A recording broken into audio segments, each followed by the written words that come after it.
Elvis Presley first met Linda Thompson in 1972, just a few months after he separated from Priscilla.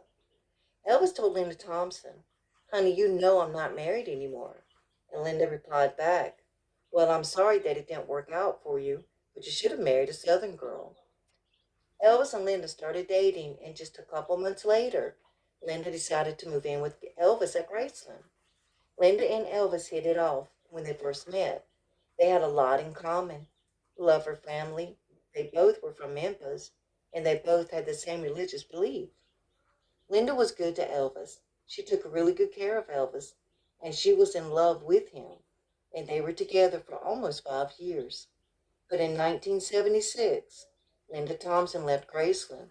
She loved and adored Elvis, but he had been seeing other women, and Linda did not want to live a life like that. One day he wanted her to stay, and then the next day he wanted her to go. And Linda said it was just an unhealthy situation to be in. The last time I saw Elvis alive, he was playing the Cow Palace, and he said, "Honey, I know you'd probably like to go back and visit with your family. Why don't you go back to Memphis?" And I said, "Really? You brought the plane in just for me?" And he said, "Yeah, sweetheart. Thought maybe you'd like to visit your family." And I said, "Yeah, I would. That's fine. But I'm sure you didn't bring the plane in just for me. Are you sure you didn't bring another girl in from Memphis?"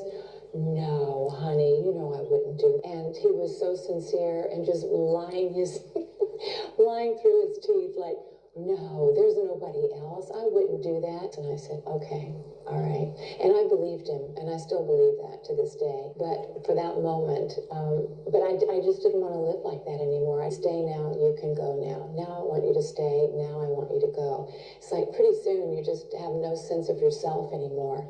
And I think it's an unhealthy situation when you don't have control of your own life. So as much as I loved him and as much as it was painful to leave him, I wrote him a letter and quoted the prophet, Khalil Gibran, the prophet. "I've already known the pain of too much tenderness." I said, "You are and will always remain the love of my life. And in all honesty, I don't want to love that way again."